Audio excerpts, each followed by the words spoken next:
자, 그러면 오늘은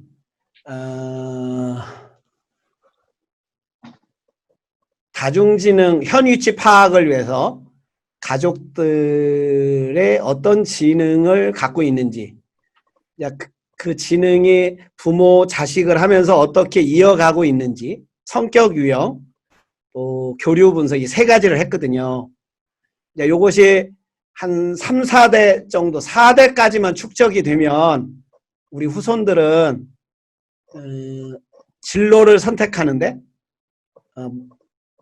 전공을 선택하는데 굉장히 귀한 자료로 남지 않을까 싶어요. 또 병력까지. 우리 집에 암이 많이 있구나, 갑상선 암이구나, 또 우리 집안에 우울이 앓는구나, 이런 등등을 그걸 표를 보면서 나오거든요. 그러면 식생활 개선을 뭘로 해야 되는지, 어떤 운동을 해야 되는지, 또 우리 식구들은 책을 안 읽었구나, 이런 것들을 발견하게 돼요. 그러면서 이제 또 그런 매뉴얼도 이제 만들 거고, 우리가. 그래서 우리 후손들은 그냥 막연하게 그냥 대충 사는 게 아니라 이런 데이터베이스에 기초를 둬서 진로가 선택이 되도록 그런 안내를 오늘 시선님이 준비해서 해줄 거예요. 우리 박수로 맞이하겠습니다.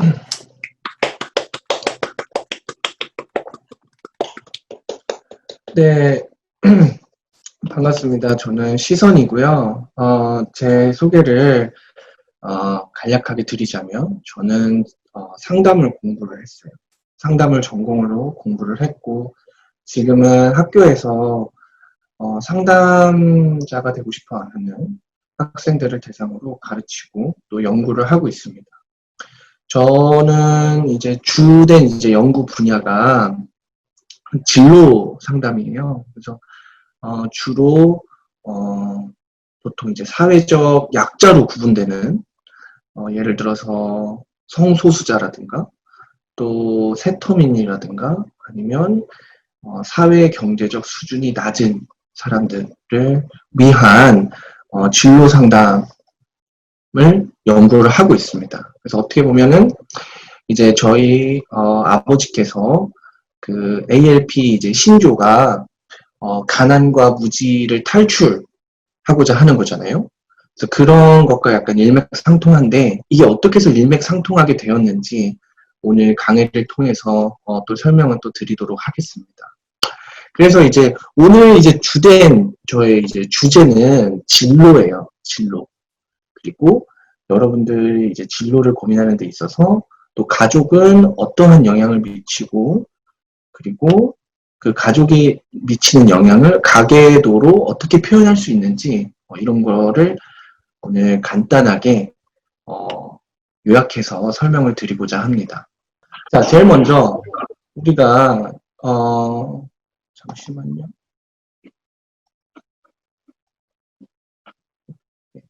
제일 먼저 우리가 그러면 조향서원을 왜 하는지에 관해서 제가 먼저 여러분들한테 질문을 드리고 싶어요.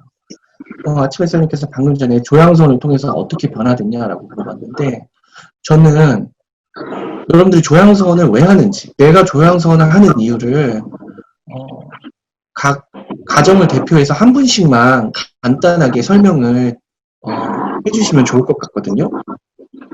한 분씩 내가 조향서원을 신청한 이유 이거를 설명을 한번 해주시면은 감사드리겠습니다. 어느 집부터 어느 가문부터 할 수 있을까요? 현수가 노래곡 먼저 하겠습니다. 네. 저는 알아차리기까지 수련을 했고요. 네. 수련을 하면서 스승님께서 아이들을 잘 키워내야 한다. 그게 정말 중요하다라는 말씀을 하셨어요. 그때 이제 처음 들리기 시작하면서 조향서원이라는 프로그램이 있는데 말씀을 하셔서 저는 이제 저희 아이들을 잘 키우고 싶은 욕심에서 이걸 시작을 했습니다. 처음 그 발단은요. 네. 아이들을 잘 키우기 위해서 네. 잘 키우고 싶은 자만은 오케이. 네, 감사합니다. 네, 또 다른 분은요?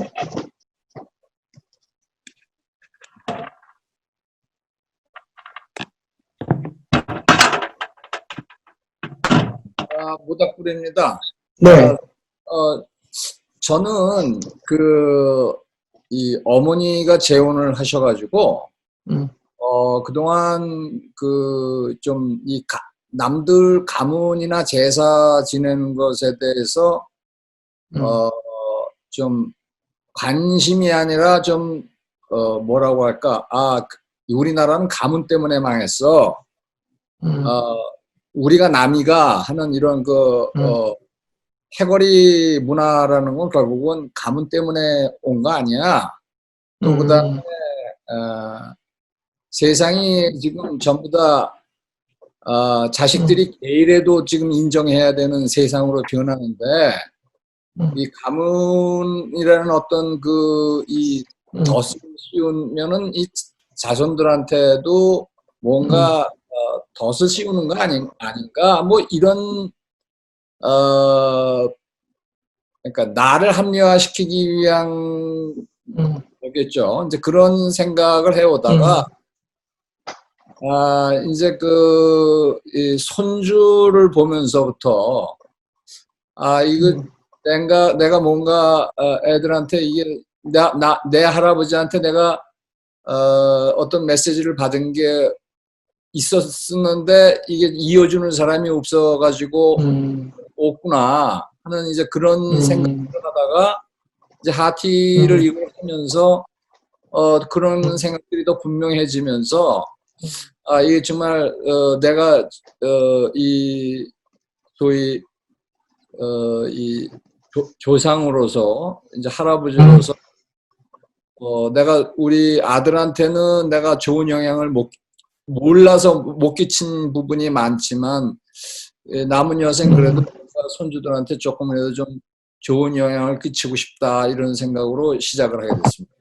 너무 길었네요. 아니요, 아닙니다. 네. 네. 또 다른 분 또 계세요?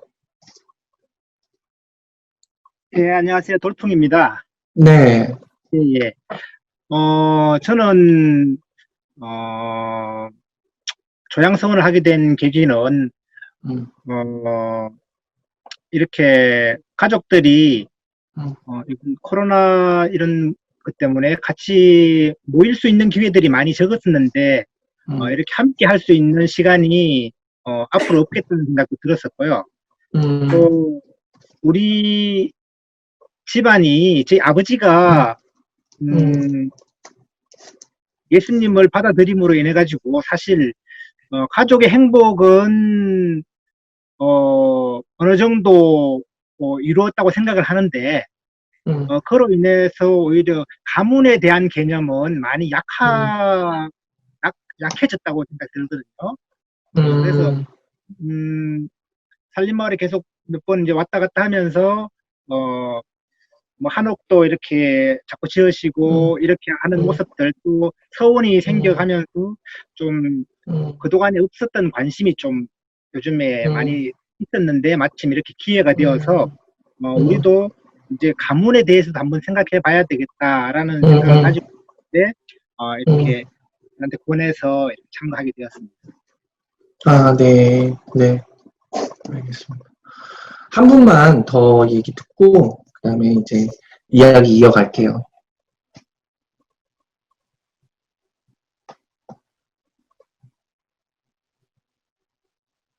수댁입니다. 네. 저는 저희 집안도 그렇고 남편 집안도 그렇고 많이 가난하거든요. 집안을 좀 일으키고 싶어서 하게 됐습니다. 이상입니다. 네. 감사합니다.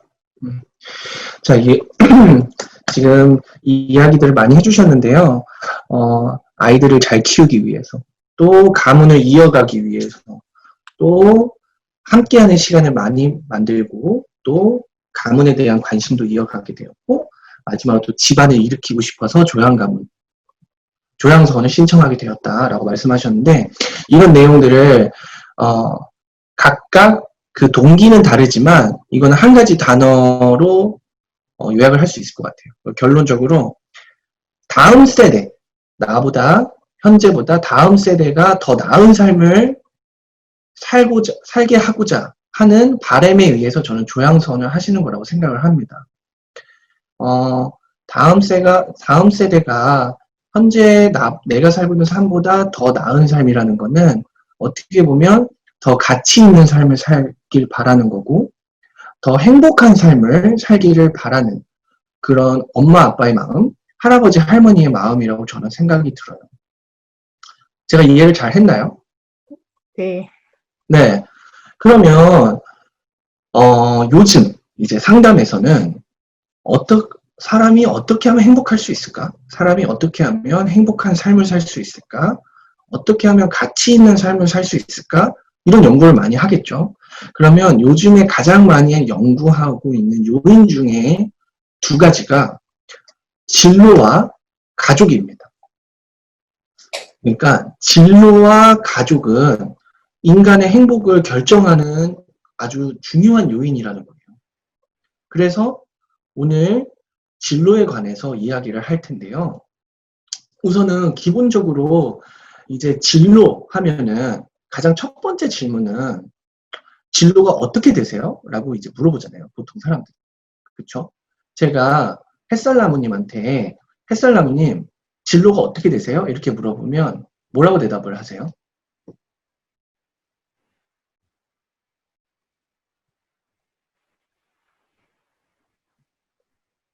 네, 햇살나무님 진로가 어떻게 되세요? 진로요? 네. 어,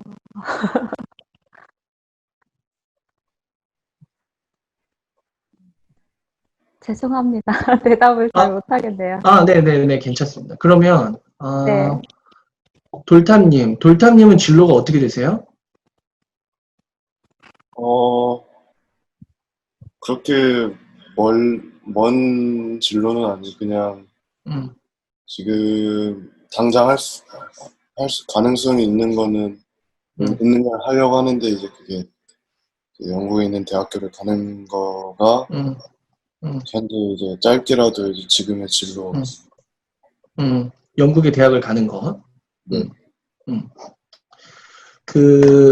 보통 이제 돌탐님처럼 진로가 어떻게 되세요? 이렇게 물어보면 내가 무슨 일을 하고 싶은지, 내가 무슨 일을 할 수 있는지에 대한 대답을 해요.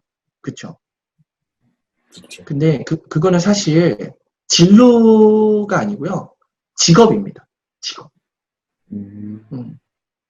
그래서 우리는 진로와 직업을 구분 지어서 해석을 할 필요가 있어요. 왜 그런지는 제가 나중에 설명을 드릴 텐데요. 진로라는 것은 나는 어떤 삶을 살고 싶은가에 대한 질문에 대해서 대답을 하는 내 평생의 과정입니다. 반면에 직업은 나는 무슨 일을 하고 싶은가, 혹은 나는 무슨 일을 할 수 있는가, 나는 무슨 일을 하고 있는가에 대한 그 질문에 대한 대답이죠. 그래서 진로는 보통 진로 개발이라고 이야기를 해요. 즉, 내가 평생을 걸쳐서 어떤 삶을 살고 싶은지에 대한 대답을 내리는 내 평생의 과정이기 때문에 개발이라고 표현을 하고, 직업은 직업 개발이라고 하지 않고요. 직업 탐색이라고 이야기를 합니다. 나는 무슨 일을 하고 싶은지, 나는 무슨 일을 할 수 있는지에 대한 대답을 하는 과정이에요.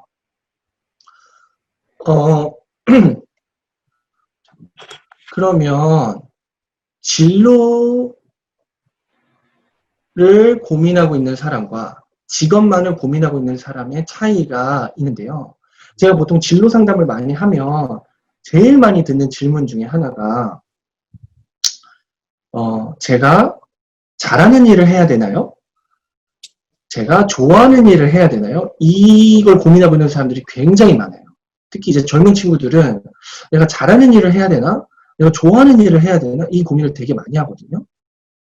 이제 보통 그런 질문을 이제 저한테 하면 저는 이제 뭐라고 주로 대답을 하냐면 지금 네가 하고 있는 고민의 수준은 내가 오늘 낮에 짜장면을 먹을까 짬뽕을 먹을까 이런 고민하고 있는 것과 별반 다르지 않아. 혹은 내가 오늘 밤에 양념치킨을 먹을까 후라이드 치킨을 먹을까 이런 걸 고민하고 있는 것과 별반 차이가 없어. 왜냐하면 나는 양념치킨도 먹고 싶고 후라이드 치킨도 먹고 싶어. 또 나는 짜장면도 먹고 싶고 짬뽕도 먹고 싶어. 결론적으로 너가 좋아하는 일, 너가 잘하는 일, 이 두 개 다 고민해야지 둘 중에 하나만 고민해서는 안 돼 라고 저는 표현을 해요. 자, 그렇다면 사람들은 왜 둘 중에 하나를 포기해야만 된다. 내가 잘하는 일을 선택을 하면 나는 좋아하는 일을 포기해야 된다. 왜 이런 가정을 내리냐? 그것은 바로 내가 진로를 고민하는 게 아니고 내가 직업만을 고민하기 때문에 그렇습니다. 자, 그렇다면 진로를 고민한다는 것은 무엇인지 다음 화면을 통해서 제가 이야기를 하도록 할게요. 다시 설명을 드리자면 진로는 나는 어떤 삶을 살고 싶은가에 대한 고민을 하는 과정이에요. 그렇다면 내가 어떠한 삶을 살고 싶은가를 고민하려면 가장 먼저 뭐에 대해서 알아야 될까요? 그렇죠. 나는 어떤 사람인가에 대한 질문에 대해서 대답을 할 줄 알아야 돼요. 자, 지금 당장 돌풍님은 어떤 사람입니까? 라고 물어보면 이거에 대해서 어떻게 설명을 해주시겠어요?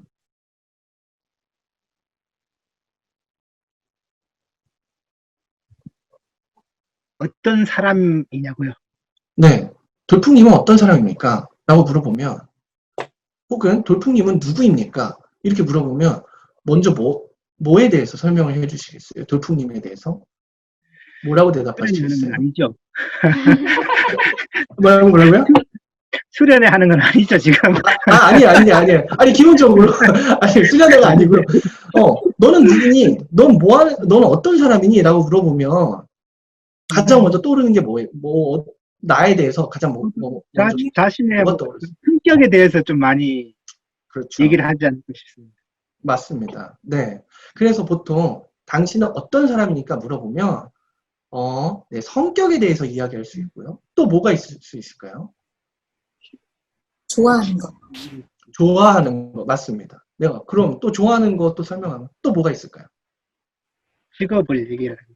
그렇죠. 직업이 들어가죠. 지금 돌풍님께서 중요한 말씀을 하셨는데 여러분, 직업은 진로의 하나의 구성 요소입니다. 그래서 쉽게 표현을 하자면 진로가 직업보다 상위 개념, 더 큰 개념이라고 생각을 하시면 됩니다. 자, 그러면 또 뭐가 있을까요? 내가 어떤 사람인지를 표현하는 데 있어서 또 어떤 게 또 들어갈 수 있을까요? 성격. 가족관계. 그렇죠. 가족관계, 맞습니다. 네. 또 뭐가 있을 수 있을까요? 나는 운동을 잘해. 그렇죠. 운동, 혹은 이제 건강, 또 재능, 지능, 다양한 것들이 들어가겠죠. 그래서 내가 어떤 사람인지를 표현하는 데 있어서 그 구성 요소, 그걸 설명하는 거는 제한적이지가 않아요. 내가 만들려면 얼마든지 만들 수가 있어요. 근데 오늘 저는 이제 기본적으로 보이시네요, 여러분? 이 네. 화면 제가 띄운 게 내 재능, 학력, 성격, 가치관, 대인관계, 건강, 취미, 또 친구, 또 직장, 및 학교, 가족, 그리고 또 이제 보통 상담을 받을 때 이제 내 인생에 있어서, 나에게 있어서 가장 핵심 감정은 무엇이냐 이런 걸 또 물어보거든요. 이런 것들을 다 포함해서 나를 설명하는 게 나는 어떤 사람이다라고 설명할 수 있어야 됩니다. 그런데 이거를 또 크게 두 가지 요인으로 구분을 할 수가 있습니다. 이제 그게 어떤 거냐면 개인적인 요인과 환경적인 요인으로 구분을 할 수가 있어요. 그러니까 진로를 결정하는 데 있어서 개인적인 요인과 환경적인 요인을 고려를 해야 된다라고 보통 이제 상담학계에서 이야기를 하는데요. 이 개인적인 요인이라는 거는 제가 지금 이렇게 노란 색깔로 동그라미로 표시한 것들이 개인적인 요인에 들어가고요. 네모나게 검정색으로 표시한 것들이 환경적인 요인에 포함이 됩니다. 그렇게 해서 이 개인적인 요인과 환경적인 요인을 고려를 해서 결정해야 되는 것이 직업입니다. 즉, 나의 진로를 고민을 하고 내가 어떤 삶을 살고 싶은지에 대한 대답을 내린 다음에 선택을 하는 것이 직업이에요. 이러한 고민 없이 그냥 직업을 선택했을 때는 그만큼의 리스크가 있습니다.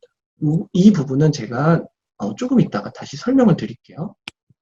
자, 그러면 내가 나의 개인적인 요인부터 우선은 얘기를 해보자면 나의 성격, 나의 재능, 나의 가치관, 나의 대인관계, 건강, 취미, 핵심 감정 이것을 본인이 스스로 설명을 할 줄 알아야 됩니다. 그래야 나를 이해를 하고 있다라고 볼 수가 있어요. 그러면 어떻게 설명을 하느냐? 이제 상담에서는 이 설명을 어떻게 하게끔 훈련을 시키냐면 나의 개인적인 스토리를 곁들여서 설명을 하게끔 훈련을 시킵니다. 우선은 예를 들어서 제가 설명을 드릴게요. 우선은 시선은 어떤 삶을 살고 싶은가? 저는 다른 사람들이 제 연구 주제와도 그렇지만 저는 조금 사회적으로 약자인 사람들이 좀 더 행복한 삶을 살게끔 안내해 주는 게 저는 가장 행복한 삶이에요. 저는 그러한 역할을 할 때 가장 보람된 가치 있는 삶을 산다고 저는 느끼거든요. 그런데 저는 이 재능에 관련돼서 설명을 드리자면 저의 꿈은 이렇게 가르치는 게 아니었고요. 저는 밴드 보컬이 저의 원래 제 직업이었어요. 그러니까 저는 밴드 보컬이 되고 싶어 했었어요. 그러니까 아주 엄청나게 유명한 밴드 보컬이 돼서 미국의 뉴욕의 맨하탄에 메디슨 스퀘어 가든이라는 그런 곳이 있는데 그곳에서 공연을 하는 게 저의 목표였습니다. 그런데 제가 한 그런 꿈이 20살부터 한 28살? 29살까지 제 꿈이 그 밴드 보컬이었는데 제 성격을 보면 저는 성공 욕구가 굉장히 높아요. 성공 욕구가 높다는 뜻은 실패에 대한 두려움도 굉장히 크다는 뜻이거든요. 근데 제가 밴드를 계속 이제 한 8, 9년을 하다 보니까 제가 성공을 하지 못할 거라는 결론을 내렸어요. 아, 나는 노래를 못한다. 아니, 밴드 보컬인데 노래를 너무 못한다. 이래서 나는 성공을 못하겠구나. 이래서 제가 밴드 보컬을 포기를 합니다. 그런데 제가 밴드 보컬을 포기를 하는 게 내가 성공을 못할까봐 라고 표현하기에는 제가 좀 부끄럽다고 해야 되나? 그래서 제 이 실패의 원인, 내가 밴드 보컬을 포기한 원인을 제 아버지한테 돌려요. 제가 20살 때인가? 제가 집에 이제 왔는데 아버지가 저한테 너 근데 뭐 하고 살 거냐? 이렇게 물어보셨어요. 그래서 제가 나 밴드 보컬 할 거다. 나 밴드로 밥 먹고 살 거다 이랬더니 저희 아버지가 야, 우리 집에는 기본적으로 음악적인 피가 흐르질 않아. 근데 네가 무슨 밴드 보컬을 한다는 거야? 이렇게 말씀을 하셨어요. 그래서 저는 아버지가 그렇게 심한 말을 해서 나는 밴드 보컬을 포기했다라고 저는 이야기하고 살았거든요. 제 실패의 원인을 제 밴드 보컬을 포기한 그 원인을 제 재능에 두지 않고 아버지한테 원인을 돌렸던 거죠. 여러분 이렇게 스토리를 곁들여서 제 재능이나 성격이나 이런 걸 설명하는 겁니다. 이해되시나요? 네. 네. 그런데 이제 우리는 조양서원을 했잖아요, 여러분. 그렇기 때문에 내 재능을 다중지능을 통해서 알게 되었고, 내 성격을 애니어그램을 통해서 알게 되었고, 내 대인관계를 TA, 교류 분석을 통해서 알게 되었잖아요. 그러면 이제는 그런 것까지 곁들여서 설명을 하면 훨씬 더 체계적이 되겠죠. 자, 그럼 저를 예를 들어서 설명하면, 저는 다중지능에서 음악적 지능이 최하였어요. 그러니까 저는 음악적인 지능이 없었던 겁니다. 그런데 제 성격은 3번 유형이에요. 3번 유형은 성공 욕구가 굉장히 강합니다. 그래서 저는 성공 욕구가 굉장히 높은데 음악적인 지능이 없으니까 밴드 보컬을 포기했던 거예요.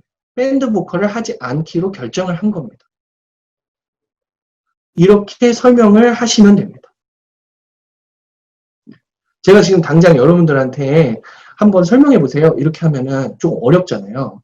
그러니까 가족들끼리 요 표를, 내 성격을 표현하는 데 있어서 나는 3번 유형인데 지난 삶을 돌아보면 이 3번 유형이 나의 진로에 관해서 어떤 영향을 미쳤던 것 같아.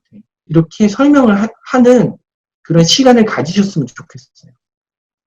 혹은 내 지능은 대인관계 지능이 굉장히 높은데 이 대인관계 지능이 내 진로와 어떠한 연관이 있었는지 얘기를 해보는 시간을 가지셨으면 좋겠습니다.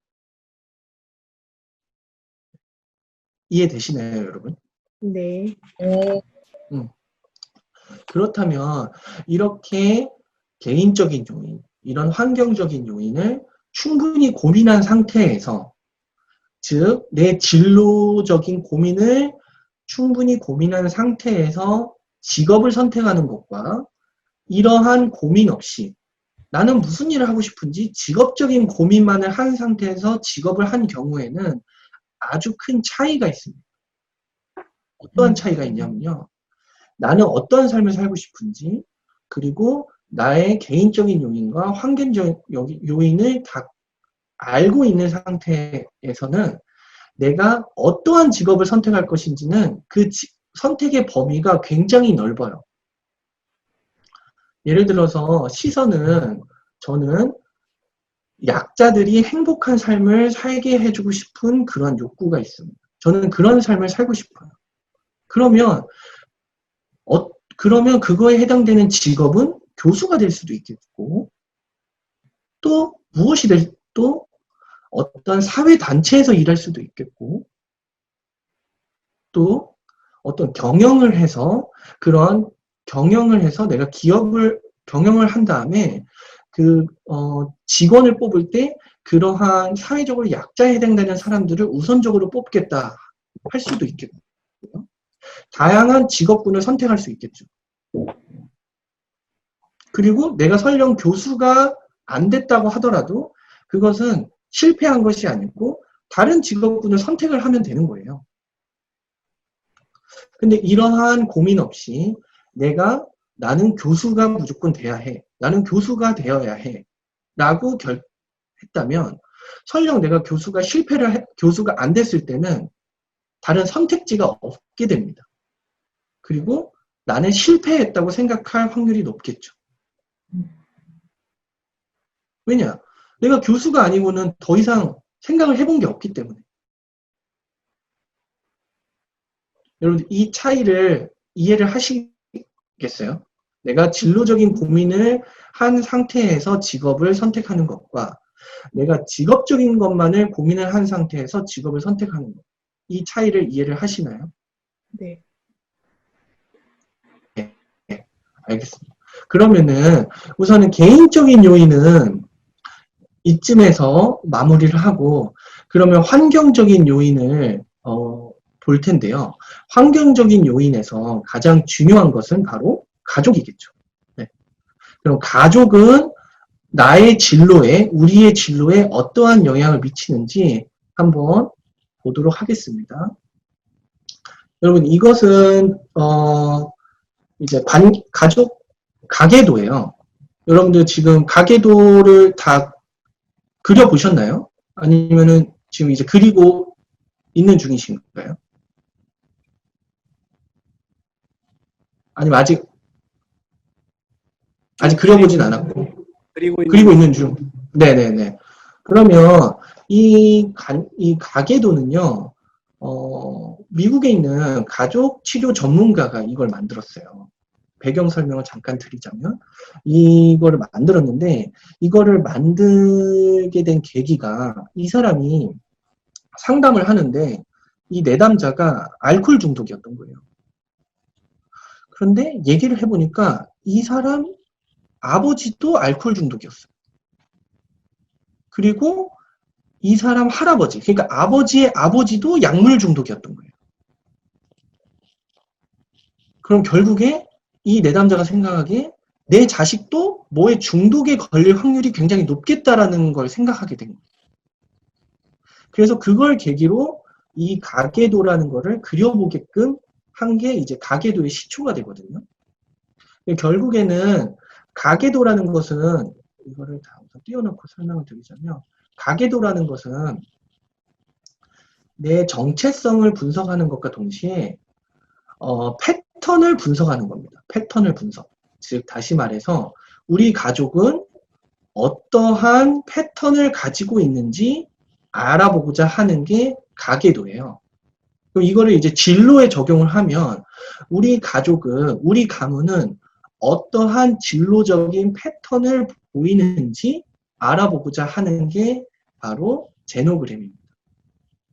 이것은 이제 제가 예를 들어서 저희 집을 이제 가지고 왔는데, 이거 그리는 법을 우선은 설명을 간략하게 드리자면, 우선은 그리는 사람이 가장 가운데, 가장 밑에 있도록 하고요.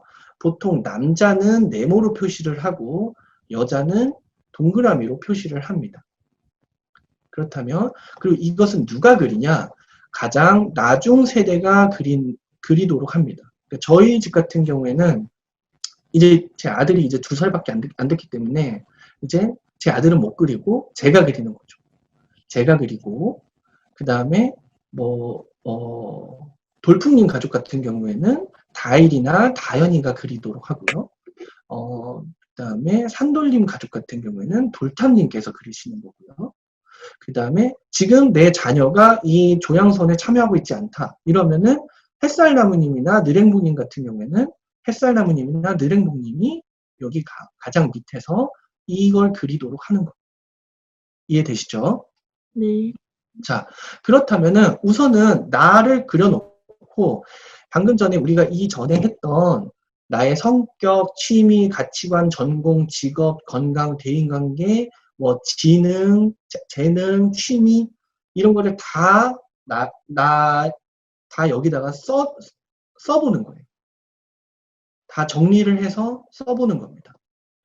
근데 이제 애니어그램은 몇 번인지, 내 다중지능은 대인관계 지능이 가장 높으면 대인관계 지능이 가장 높다라고 쓰고, 내 성격 유형은 3번이다. 내 교류 분석에서 내 TA에서 나는 MP 혹은 CP가 가장 높다. 이런 거를 다 기록을 하는 겁니다. 내 거를 다 기록을 했다 하면은 그 다음에는 내 윗세대로 올라가는 거예요. 그 윗세대가 아침햇살님인데 아침햇살님이 직접 적는 게 아니고요. 시선이 적는 겁니다. 그러면 돌탐님은 산돌림한테 가서 산돌림의 성격, 취미, 가치관, 전공, 직업, 건강 이것을 산돌림이 적는 것이죠. 그럼 그냥 가서 적는 게 아니고 산돌림이 생각하는 돌탐님이 생각하는 산돌림을 적는 게 아니고요. 돌탐님이 산돌림과 대화를 통해서 적는 겁니다. 아버지의 성격은 어떠세요? 아버지는 몇 번 유형이신가요? 그리고 아버지의 취미는 뭐예요? 아버지의 가치관은 뭐예요? 자, 이것을 직접 보통은 방문을 하거나 편지를 쓰거나 요즘 같은 경우는 화상전화를 하거나 전화를 하거나 이렇게 해서 하는데요.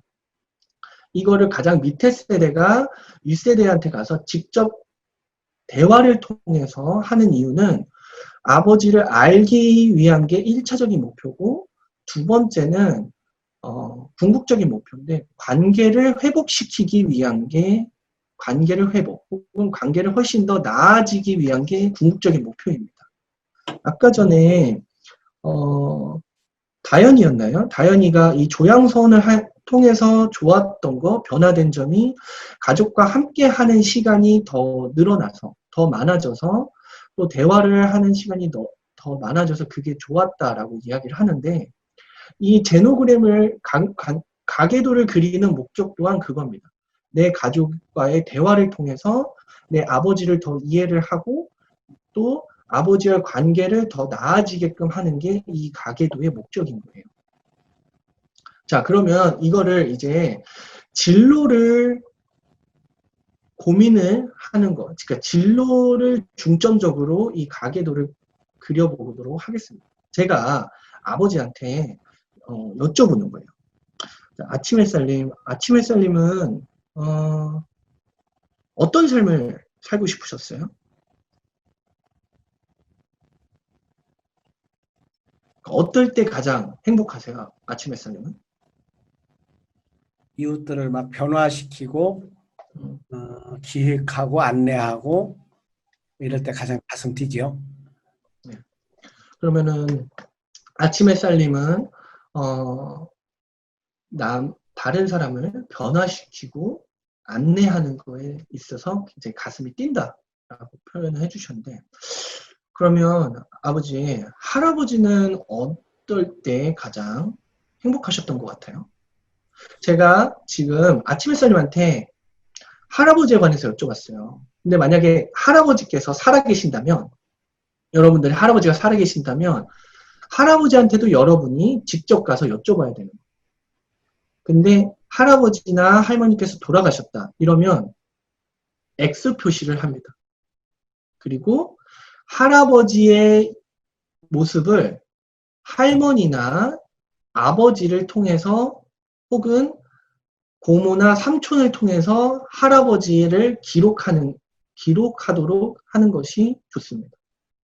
자, 다시 할아버지가 할머니나 살아계시다면 시선이 직접 가서 직접 연락을 통해서 할아버지의 성격, 취미, 가치관, 전공, 직업, 건강들을 기술하고요. 만약에 돌아가셨을 경우에는 살아계신 할머니나 혹은 아버지를 통해서 이야기를 듣도록 하는 거죠. 자, 그러면은 아침 햇살님, 할아버지는 그러면 어떤 삶을 살고 싶어 하셨어요? 아버지가 가장 신나할 때는 내가 몇 장면이 있는데 그 중에 하나는 동네 반장할 때야, 반장. 동네 반장? 동네 반장을 맡았는데 이렇게 비료 논아주고 뭐 모짜리 이렇게 뭐 하고 그랬을 때 굉장히 신나하셨던 모습이 나한테 있죠. 그러니까 동네 반장이라는 건 결국에는 내가 속한 그 커뮤니티에서 내가 뭔가 기여를 하고 내가 리드를 하고, 그렇게 해서 내가 속한 커뮤니티가 좀 변화되는 걸, 이런 거를 볼 때 보람을 느꼈다는 거잖아요, 할아버지께서. 예. 할아버지는 그러면, 그렇게 키웠는지 안 키웠는지 물어본 적은 없고 내가 봤을 때 그때 아버지 얼굴이 달라, 할아버지 얼굴이 달라. 그러니까 아버지께서 보시기에 할아버지가 그때 가장 행복해 하셨던 장면 중에 하나인 거잖아요. 네.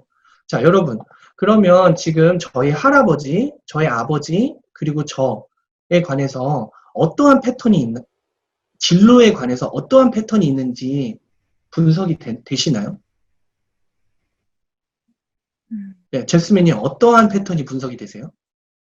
남을 위해 뭔가를 하는 것을 좋아하는 패턴? 그렇죠.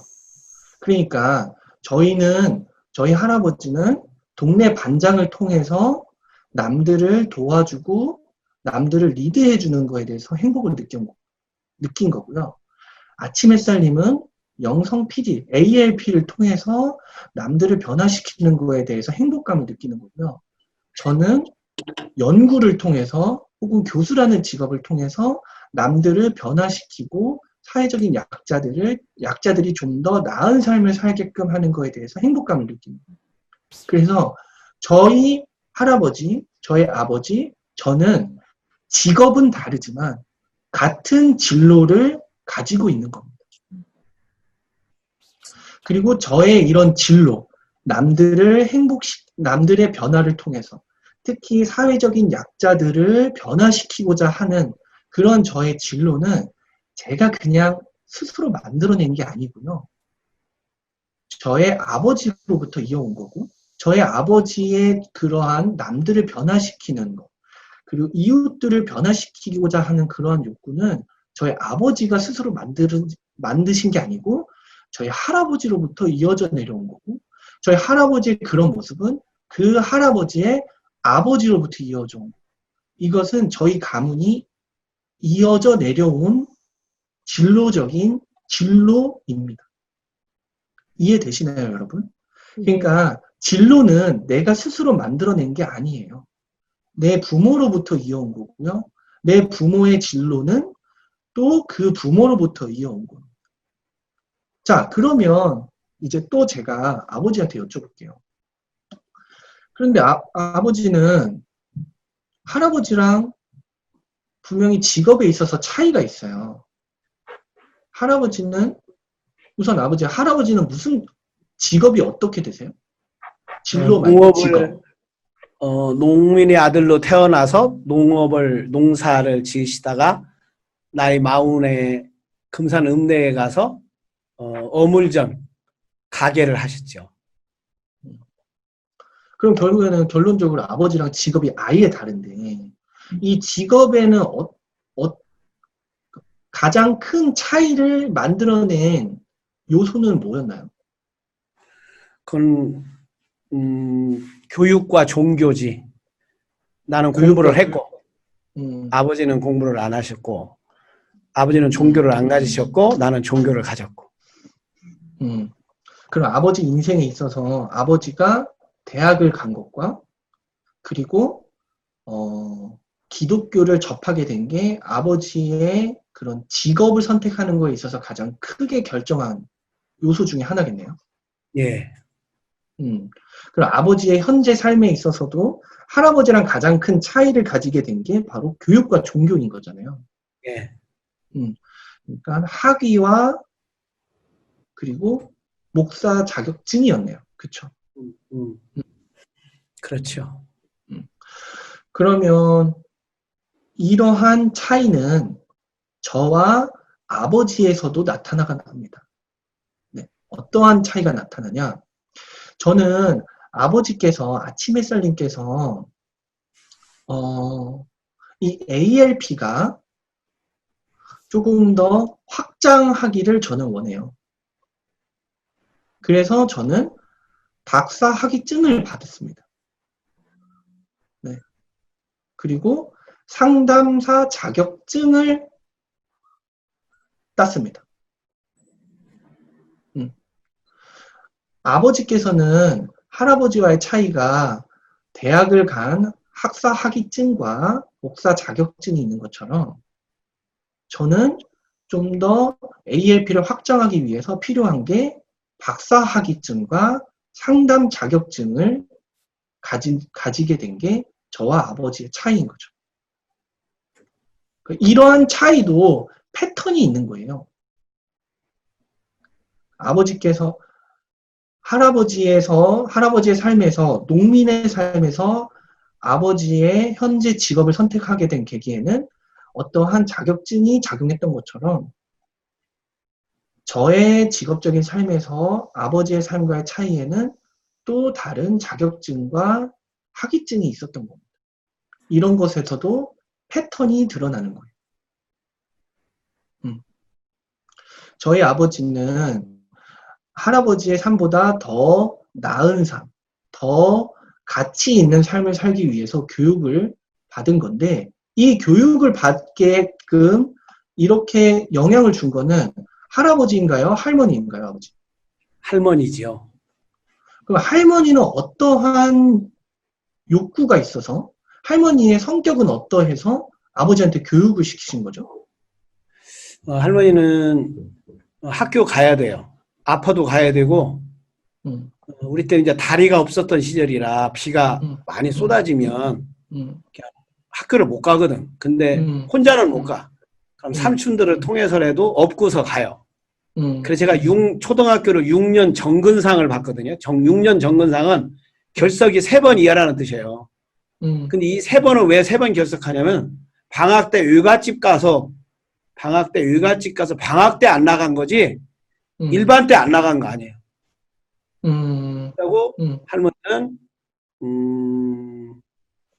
못하면 공부 못한 사람은 무시당하더라. 그래서 무시당하는 것에 대해서 모멸감을 가장 많이 느껴요. 할머니는 무시당했다면 어떤 권위에 대해서도 사람과 뭐에 대해서 싸우셔. 뭐 동네 유지든 뭐든 아무 상관이 없어. 그래서 할머니의 그런 욕구가 시집 와서 막내 삼촌까지를 중학교 보낸다고. 자기 친정에다 데려다 놓고서라도. 근데 다니다 말았지. 그러면 제가 지금 아버지 얘기를 들어보면 우리 집 가문을 세우게 되는 그러한 역할을 하는 거에 있어서는 할아버지보다는 할머니의 성격이나 할머니의 바람이 크게 작용했다고 볼 수 있네요. 예, 시집 올 때 그런 사고를 갖고 오셨어. 그런데 할머니의 그런 성실함 혹은 할머니의 그런 무시당하면 안 돼. 그러한 내가 무시당하면 안 돼. 결국엔 이 무시당하면 안 된다는 거는 내가 기본적으로 열등감이 있다라는 거거든요. 그러한 열등감이 저에게도 적용이 됩니다. 저는 열등감이 굉장히 커요. 네. 그래서 저는 이 공부를 하는 거, 연구를 하는 그 원동력이라고 해야 되나요? 그게 저는 열등감이에요. 저는 무시당하면 안 된다는 강박이 있어요, 저한테.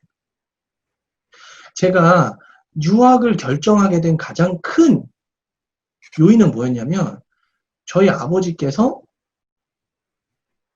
목사라는 타이틀을 벗은 거.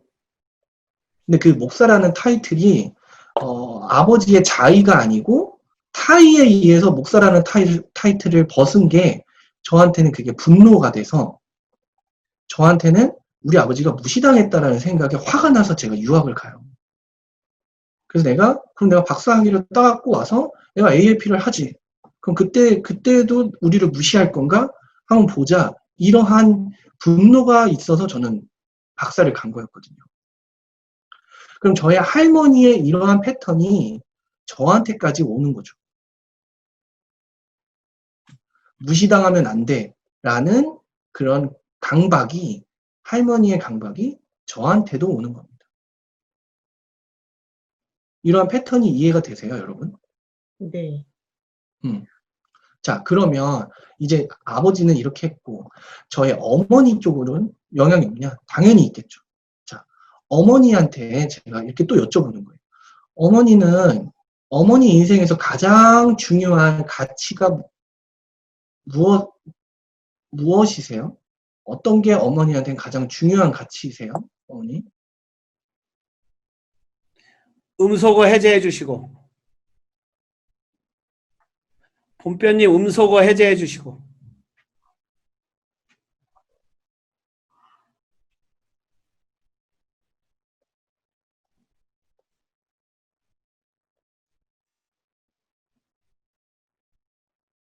본편님 음소거 해제해 주시고. 소리 안 나와요.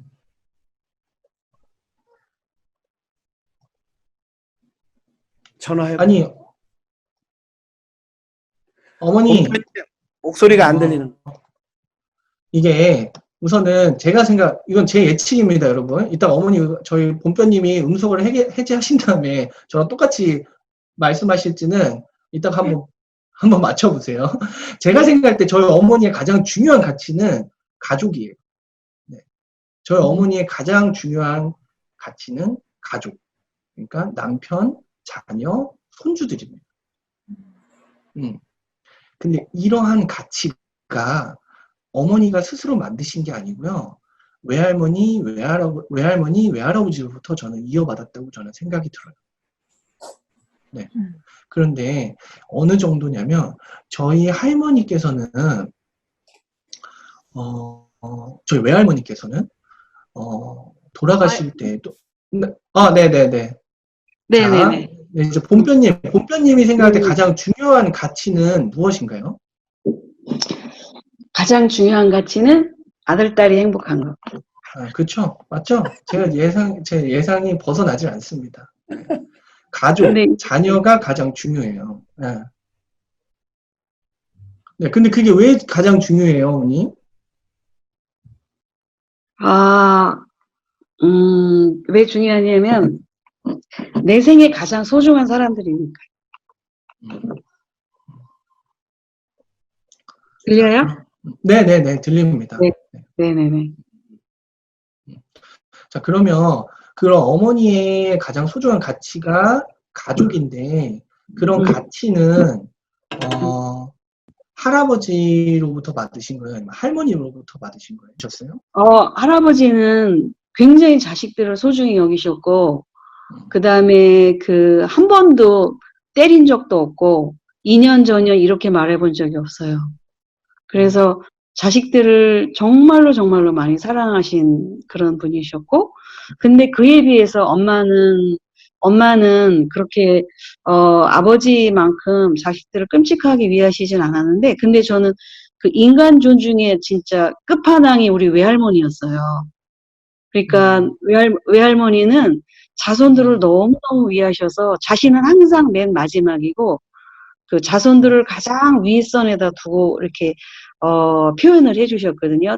그러니까 예를 들자면 이제 나의 할머니께서는 뭐 살아계셨다면은 뭐 지금 100세가 넘으셨을 텐데, 그런데 늘 그 6.25 전쟁과 일제를 경험하셨는데 또 불구하고 굉장히 양반집 딸이었다고 그래요. 그런데 늘 배불리 자식들이 먹고 다 먹은 거 보고 난 다음에 당신이 식사를 하셨어요.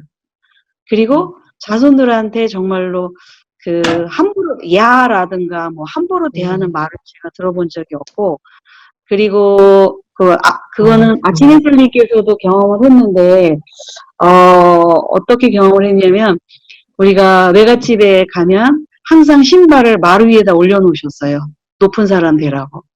그리고 존중하는 태도가 정말 대단하셨죠. 근데 그런 가족들을 위하는 마음이 지금 내가 유치원 운영하는데 똑같이 적용이 돼요. 그러니까 우리 유치원 직원들은 다 나보다 상전 같은 느낌? 그런 느낌으로 되거든요. 그럼 결국에는 이러한 가족을 아끼는 마음은 본편님은 외할머니로부터 받으시기도 하고 어린 시절을 거기서 크셨어.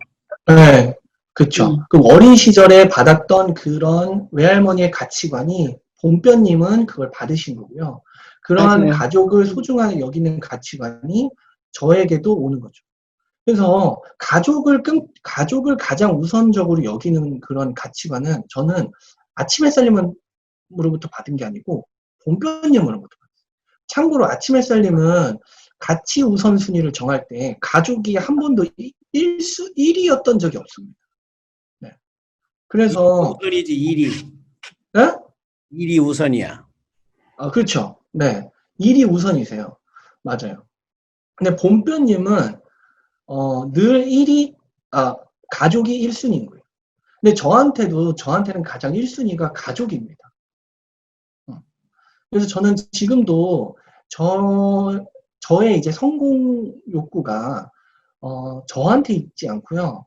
저는 제 아들과 제 딸이 가장 행복하게 사는 게 가장 저에게는 1순위가 되었어요. 그래서 저는 지금 미국에서 살고 있지만 저희 아들과 딸이 미국에서 사는 게 행복하지가 않다면 지금 당장이라도 교수를 그만두고 한국에 들어갈 수 있습니다. 자, 근데요, 여러분. 저는 저번에 이 애니어그램을 통해서 알게 된 게 성공 욕구가 높다고 했잖아요. 그런데 이 성공 욕구가 제 아이들이 행복하게 살면 좋겠다라는 게 제 성공의 이제 척도가 된 거예요. 저한테는 이제 저한테 기준이 저 자신에게 있는 게 아니고 저의 기준이 이제 제 자식들에게로 간 거죠. 그러니까 저의 이런 성격, 이런 성공 욕구가 제 자식에게 이제 영향을 끼치게 되는 겁니다. 그래서 기본적으로 이 성공 욕구, 아버지로 아침 햇살님으로부터 받은 성공 욕구와 가족을 우선적으로 여기는 그러한 가치관이 저에게 종합이 되어서 성공 욕구와 가족을 소중히 여기는 마음이 종합이 되어서 이게 유라와 유아에게 영향을 미치는 것이죠. 그래서 저는 유라와 유아를 가장 우선으로 생각을 하지만 저의 이제 포커스는 어떻게 하면 유라와 유아를 더 성공을 시킬 수 있을까? 나보다 더 성공적인 삶을 살게 할 수 있을까라는 고민을 가지고 저는 사는 것이죠. 이러한 패턴이 내려져 가는 이러한 패턴을 여러분들 이해하시겠나요? 예. 네. 그 가계도는 이렇게 그리는 거고요. 저는 여러분들이 제가 지금 아침 햇살님이나 본뼈님한테 여쭤보는 것처럼 여러분들이 직접 그림을 그려서 여러분들의 부모님, 여러분들의 형제, 그리고 할아버지, 할머니까지 이런 거를 성격이나 취미, 가치관, 전공, 직업, 건강 이런 것들을 다 기술을 해서 종합적으로 우리 집은 어떠한 패턴을 보이는지 그것을 해석을 할 줄 아셨으면, 이해를 할 줄 아셨으면 좋겠어요. 왜냐하면 이러한 패턴을 분석을 하게 되면 내 다음 세대에게는 무엇을 전승을 할 것이고 계승을 할 것이고 무엇을 버려야 할 것인지도 이해를 하게 되거든요. 예를 들어서 지금 저는 할머니로부터 계속 이어져 받고 있어요. 할머니, 아버지, 저까지. 나는 무시당하면 안 돼. 라는 게 계속 이어져 내려오고 있거든요. 근데 저는 이것을 이제 끊고 싶습니다. 네. 무시를 당한다는 건 결국에는 기본적으로 내가 무시받을 만한 존재이지 않을까 하는 자기 의심에서 비롯되는 거거든요.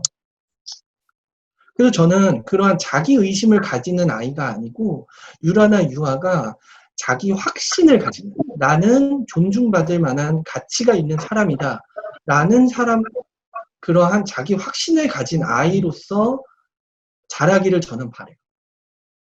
자, 그렇다면은 이제 저희 아버지나 어머니와 함께 같이 대화를 통해서 토론을 하는 거죠. 어떻게 하면 우리 다음 세대에서는 이런 열등감을 가진 아이가 아닌, 열등감을 가진 사람이 아닌 자존감이 높은, 자기애가 많은 그러한